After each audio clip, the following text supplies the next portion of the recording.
Mon deuxième invité, c'est Faustin Tshimanga, que vous connaissez sans doute, que vous avez l'habitude de voir sur Télé 50. Sa cravate est tout aussi rouge que la chaise qui le reçoit. Faustin, merci d'être là. Bonjour à vous. Bonjour M. Guetta et merci beaucoup pour votre invitation. C'est toujours un honneur de vous avoir pour décrypter l'actualité. Ce matin particulièrement, nous parlerons d'abord, d'entrée de jeu, de cette visite ou séjour de Matata Ponyo dans le Congo central. Ensuite, on va essayer d'analyser l'actualité politique, notamment le processus électoral. Qu'est-ce que Matata Ponyo était allé faire dans le Congo central? Voilà. Le candidat de la jeunesse, Augustin Matata Ponyo Mapon, était dans le Congo central. Il est passé par Mwanda, Tchela, Singini, Boma, Matadi.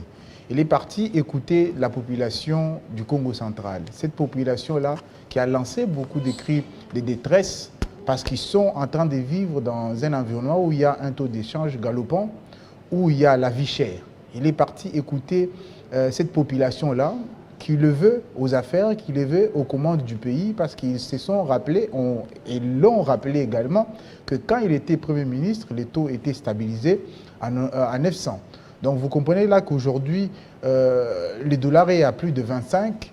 Le peuple ne peut plus soutenir et ne peut plus arrondir ses fins de mois parce que la vie est chère. Les conditions dans les marchés sont compliquées. Ils n'arrivent pas à pouvoir s'organiser financièrement parlant parce qu'il y a la vie chère, il y a l'instabilité sur le taux d'échange, il y a l'instabilité sur les prix au marché. Et vous comprenez là que Matata Ponyo devait aller écouter la population. Il est parti le parler directement. Parce que c'est un candidat qui est proche du peuple, un candidat de proximité. Alors vous dites candidat de proximité proche du peuple, c'est de quel peuple parlez-vous? Et c'est plus dans le maniement qu'on a vu les œuvres de Matata Ponyo dans le Congo central. Qu'est-ce qu'on a pu retenir de lui durant son mandat de Premier ministre? Mais vous savez qu'au Congo central, c'est vrai qu'après ça a créé une polémique où son degré qu'il avait pris pour pouvoir limiter l'importation de véhicules vieux de 10 ans. Ouais. Et vous comprenez que juste après lui, ce degré-là a été abrogé parce qu'il y a eu un autre décret qui a été pris. Mais jusqu'aujourd'hui, ça fait polémique justement parce qu'on a constaté qu'il y a des accidents qui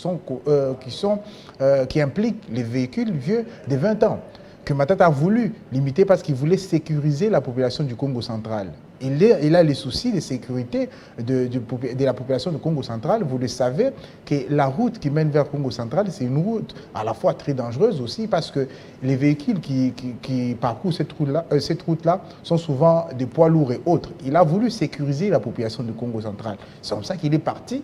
Il a fait la route en rentrant parce qu'il a voulu être à côté de la population, palper du doigt les conditions dans lesquelles la population congolaise du Congo central vive, pour que les solutions ne puissent pas être les solutions prises au niveau juste de la décision à un certain degré, mais des décisions qui sont les reflets de la volonté du peuple et les reflets des idées du peuple. Il a écouté la population du Congo central qui se sont appropriés des programmes renoués avec notre destin de grandeur. Ils l'ont dit, nous voulons renouer avec notre destin de grandeur. C'est comme ça qu'on veut que vous puissiez prendre les commandes du pays pour que le taux d'échange soit stabilisé. Parce qu'ils l'ont dit que le dollar obéit à Matata Ponyo. Et ce n'est pas nous qui le disons, c'est la population que vous pouvez suivre en vidéo sur les réseaux sociaux. Ils l'ont dit que le dollar, c'est vous. C'est lui qui arrive à faire obéir le dollar à la stabilité, c'est vous. Donc nous voulons vous donner la magistrature suprême pour que vous puissiez tant soit peu soulager la souffrance de la population. Et la population aujourd'hui est en détresse parce qu'il y a la vie chère, parce que le dollar continue de galoper et le pouvoir actuel n'est pas en mesure de pouvoir stabiliser le taux de dollar. Vous comprenez là que les candidats de la jeunesse devaient aller au Congo central pour réconforter ces peuples Congo, pour les dire qu'il est avec eux. Et là, le Congo central, ce n'est pas le maniement. On a vu à travers les images un engouement plutôt relatif. Hein. Ce n'est pas un très grand monde, vous allez peut-être me contredire. On a vu Matata Ponyo aller se recueillir devant le mausolée de l'ancien, le tout premier président de la RDC, Joseph Kasavubu. Votre secrétaire général a dit que c'était une manière pour lui de rendre hommage à cette grande personnalité qui a marqué l'histoire par sa probité morale, par sa gestion orthodoxe. Est-ce que c'est c'est vraiment en phase avec la gestion de Matata Ponyo quand on sait qu'il a beaucoup de déboires judiciaires, notamment avec ce procès qu'on appelle l'affaire Matata Ponyo et des Boukan Alonso. Vous savez, c'est vraiment en phase parce que l'ancien président Kasavubu, le tout premier, qui est le modèle... Il n'a pas été traîné en justice. Qui est le modèle. Matata Ponyo fait face à l'instrumentalisation de la justice. Ceux qui nous suivent les savent. Matata Ponyo n'a pas de problème avec la justice. Il a le problème avec l'instrumentalisation de la justice commandée par ses détracteurs politiques. Vous comprenez là que Matata Ponyo était en phase et il est toujours en phase avec l'ancien président Kasavubu. C'est comme ça qu'il est parti s'inspirer. Parce qu'il faut honorer les figures du leadership congolais. Et l'ancien président, le tout premier président, que Matata va certainement succéder, est les sources d'inspiration pour Matata Ponyo et pour beaucoup de Congolais. C'est comme ça qu'il était important qu'il aille s'incliner devant la mémoire de l'illustre président de la République. Vous comprenez qu'il y a beaucoup de détracteurs. La mémoire congolaise doit être protégée et vous avez accueilli tout à l'heure des artistes qui parlent justement de la culture congolaise. Et Matata Ponyo prévoit dans son programme, au bon moment nous allons en parler pour ne pas avoir de problème avec les CESAC, il prévoit de pouvoir reconnecter le pays avec sa culture. C'est ça aussi, renouer avec notre destin des grandeurs. Et vous le savez que le Congo central, c'est une province culturelle, c'est une province qui est pratiquement le début du Congo. C'est là où tout a commencé pour le Congo, si je peux m'exprimer ainsi. C'est comme ça qu'il est parti à Mwanda, il est parti à Boma, il est parti à Singini, il est parti à Tchela pour justement parler à l'âme congolaise, parler à tous les Congolais qui sont de ces côtés-là pour qu'ils puissent être confiants que nous devons renouer avec notre destin des grandeurs. Matata Ponyo est en phase avec la vision et la vérité que le président Kasavubu portait en lui. Et vous le savez que Matata Ponyo a la rigueur dans la gestion des finances publiques. Il est réputé pour être l'homme rigoureux dans la gestion de la Res Publica. Vous comprenez là qu'il est en phase avec les valeurs que le peuple Congo est en train de prôner. Et quoi de plus normal qu'il puisse aller s'incliner devant la mémoire du président Kasavubu. Et quant à la question de l'engouement? Vous savez, Matata Ponyo n'a pas voulu faire les meetings juste pour le faire. Et ce n'est pas encore le bon moment pour organiser les meetings politiques. Vous savez que les images que les talibans et autres ont commentées sur les réseaux sociaux, c'est des images où Matata Ponyo, d'une manière spontanée, est parti, est sorti de son hôtel pour aller parler à chaque Congolais. Et s'il pouvait, il allait parler à chaque Congolais individuellement. Parce que lui met l'accent sur la qualité que la quantité. La proximité, vous avez dit aussi. La proximité. Ouais. Et pour pouvoir parler aux Congolais et parler au cœur des Congolais, il faut parler aux Congolais d'une manière individuelle. C'est comme ça qu'il a même prévu, par rapport à ces plateformes de campagne, qu'il appellera à chaque fois qu'il peut un Congolais pour discuter avec lui, pour écouter les Congolais. C'est prévu et ceux qui peuvent aller sur les plateformes prévues Matata 2023, ils peuvent justement entrer en contact directement avec Matata Ponyo Mapon, les candidats de la jeunesse, les candidats de proximité avec le peuple pour parler avec lui directement. C'est comme ça qu'il est parti dans les rues de Boma et de Matadi pour parler aux Congolais. Il le faisait depuis qu'il était à la primature, il l'a fait à Noutouri, il l'a fait au Maniema, il l'a fait partout où il se trouve pour ne pas s'éloigner du peuple congolais. Parce que nous voyons qu'il y a des candidats qui sont au sommet, mais qui ne sont pas proches de la population. Matata est celui qui est proche de la population. C'est comme ça qu'il est parti. On n'a pas vu d'engouement à Goma, j'allais dire à Boma. Mais vous savez que les images qui ont circulé sur les réseaux sociaux démentent toute allégation de non-engouement des talibans qui ont filmé sous des angles des événements qui étaient qu'une manière pour Matata Ponyo de communier avec le peuple d'une manière individuelle. À Tchela, il y a eu d'engouement, à Mwanda, n'en parlons pas, à Boma, il y a eu une foule. Et ce n'était pas le moment de faire campagne. C'est comme ça que Matata Ponyo a voulu respecter les lois parce qu'il est respectueux des lois. Il n'a pas anticipé la campagne comme on voit les dictateurs des lignes dites sacrées en train de le faire. Ils ont affiché partout. Matata est resté respectueux des lois. Il va commencer la campagne le 19 Donc c'était novembre. plutôt des consultations directes et personnelles que Matata a fait, comme on l'a vu faire aussi dans son Maniema natal où il est très populaire. On l'a vu aller directement à la rencontre des populations. Oui, c'était ça. Il devez aller consulter la population. Et vous l'avez si bien dit, qu'il est le candidat qui consulte la population. Non, moi, je n'ai pas dit que c'est le candidat qui consulte. Moi, j'ai constaté qu'il consulte. Ouais, ben, vous avez constaté, et ceux qui nous suivent ont aussi constaté qu'il consulte la population. Il parle avec la population. C'est comme ça que s'il le pouvait, il allait individuellement contacter, parler à chaque Congolais. Et je profite pour rappeler aux Congolais qu'ils peuvent les contacter à travers les plateformes pour aller lui poser des questions directement. Il appellera les Congolais qui vont s'inscrire sur les plateformes, Matata Ponyo 2023. Et allez-y, inscrivez-vous, posez des questions. Il a l'habitude de répondre aux Congolais, il va continuer à le faire. Et quand il le peut, il va aller rencontrer chaque Congolais pour pouvoir le parler de son programme renoué avec notre destin de grandeur. Alors, c'est quoi ce destin de grandeur que peut-être Matata a vu prophétiquement ou par prédiction, avec lesquels vous voulez que l'on renoue? Quand vous parlez du fait de renouer, c'est que c'est un destin que nous avons, soit en puissance, soit de manière latente, ou c'est un destin inévitable? Mais vous savez, l'histoire du Congo est teintée de destin de grandeur. Nous sommes riches. Le peuple congolais a réussi à se développer. Les niveaux de développement de 1960 étaient supérieurs au niveau actuel du développement. Nous avons rompu avec ces destins-là. Nous sommes destinés à la grandeur. La géographie du Congo est une géographie de grandeur. Les pays, la RDC, tel qu'il a été constitué, c'est dans la grandeur qu'il a été pensé, c'est dans la grandeur qu'il a été porté en 1985, vous l'aurez compris. Et vous savez, depuis 1960, nous avons rompu avec cette grandeur-là. Nous avons fait des pas. Les pères de l'indépendance, entre autres Patrice Emery Lumumba, ont voulu nous léguer un pays riche, un pays prospère, un pays dans la liberté. Et la gestion des finances publiques, la gestion du pays a permis à ce que nous puissions rompre avec notre destin. C'est comme ça qu'avec la vision de Matata Ponyo qui veut créer dans les 5 ans à venir les conditions pour que les pays sortent de la catégorie des pays pauvres d'ici à 5 ans, permettra à ce que nous puissions renouer avec notre destin de grandeur. Ces destins de grandeur-là, c'est la RDC. Vous comprenez que ce n'est pas comme les détracteurs présenteraient que nous sommes un pays déjà mort. Non, Matata Ponyo est celui qui pense que le pays a besoin d'être injecté dans la vie. Le pays n'a jamais été mort. Le pays a toujours été déconnecté de son destin de grandeur. Et quand Matata Ponyo était Premier ministre, il avait réussi à remettre le pays sur son destin de grandeur. Et là, ça a été rompu avec la mauvaise gestion qui est arrivée après. Et aujourd'hui, on a plongé dans un trou profond que seul Matata est en mesure de pouvoir... La mauvaise gestion du Premier ministre Sama Lukonde?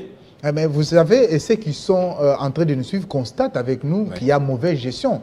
Il y a des tournements partout. On ne parlerait pas du dossier de G de la francophonie qu'on nous a présenté avec FAST. Comme pour dire que tout ce que l'Union dite sacrée présente avec FAST, derrière, il y a des tournements. La preuve, le ministre des Finances l'a affirmé qu'il y a eu des tournements dans l'organisation du Jeu de la francophonie. Vous comprenez qu'on nous a vendu les lumières, les Jeux des Lumières, qui se sont arrêtés au bout de 48 heures. Mais derrière, il y a beaucoup de millions de contribuables congolais qui sont partis dans les poches des dirigeants actuels. Et vous comprenez qu'on a besoin des lumières. Et c'est ces actions-là qui rompent avec notre destin des grandeurs. C'est dans cette vision-là que Matata veut renouer avec notre destin des grandeurs. C'est-à-dire rompre avec la mauvaise gestion, rompre avec les détournements, rompre avec la médiocrité pour nous connecter à l'excellence, à la rigueur, à la grandeur. Et c'est ça le destin de grandeur dont Matata parle. C'est ça la vision que Matata porte.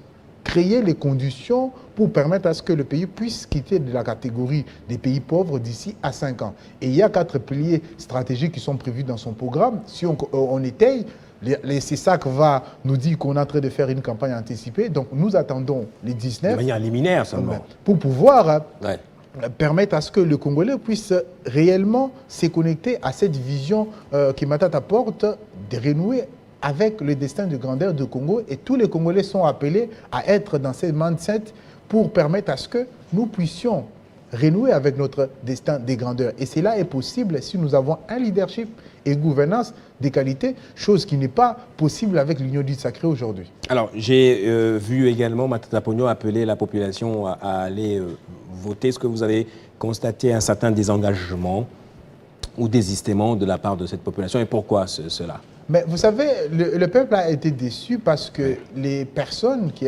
avaient voté réellement n'ont pas été proclamées.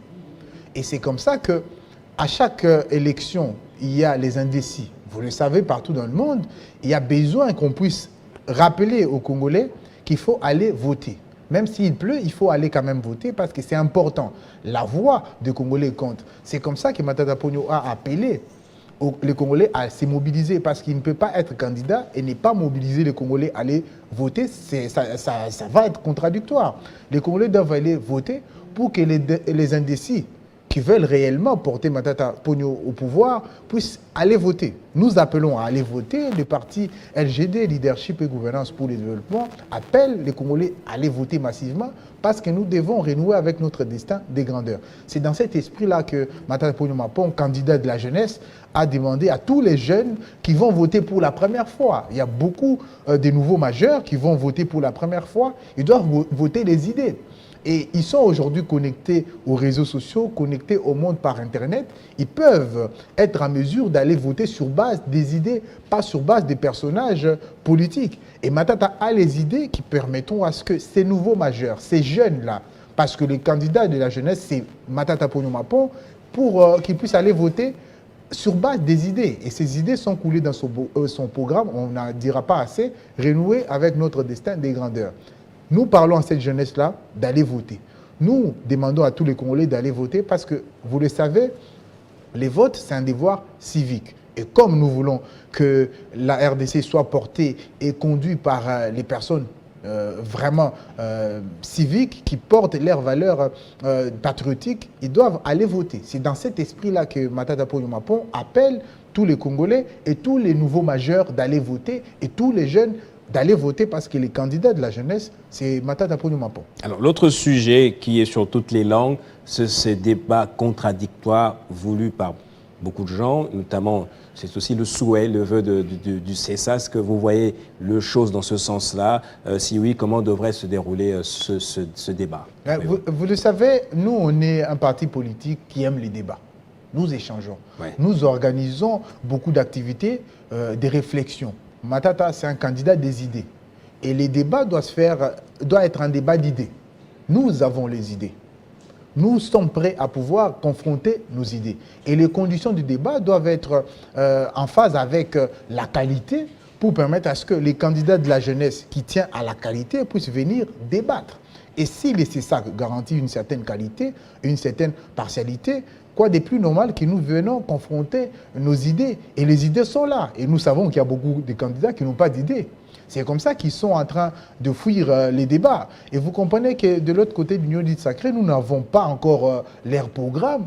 Ils n'ont pas encore d'idées. Donc, ils ne sont pas encore prêts de confronter les idées avec les idées de Matata que nous portons. Nous sommes prêts à débattre. Nous autres, on est disposés à débattre.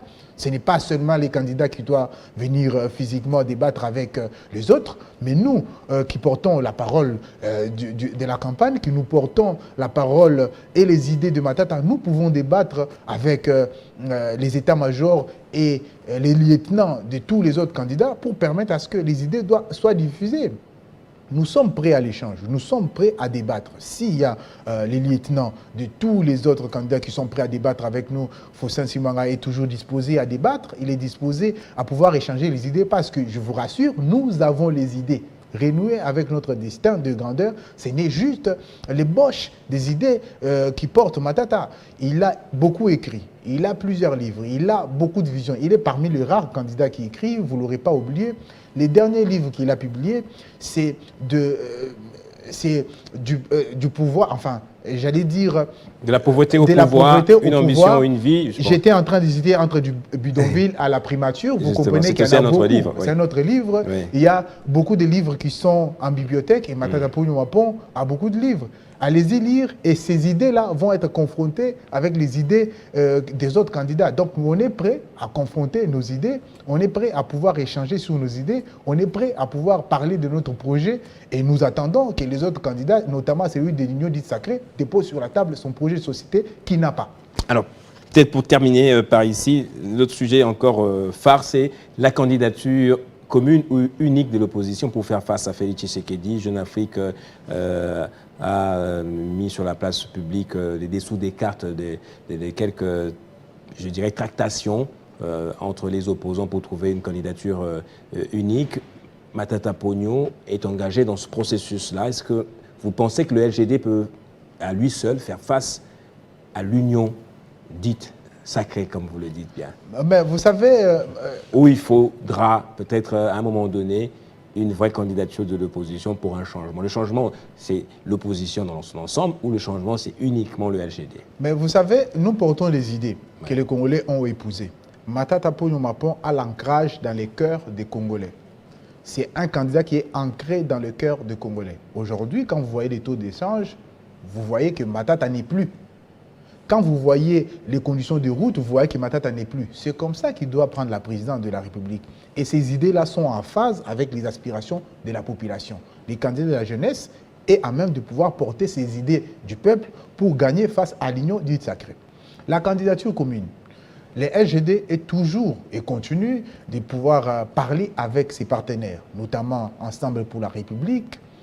Il y a Envol, il y a Denis Mukwege et les autres. Ouais. Donc vous comprenez là que nous sommes à la cuisine en train de préparer la candidature commune. Nous sommes en train de discuter. La candidature commune est en discussion.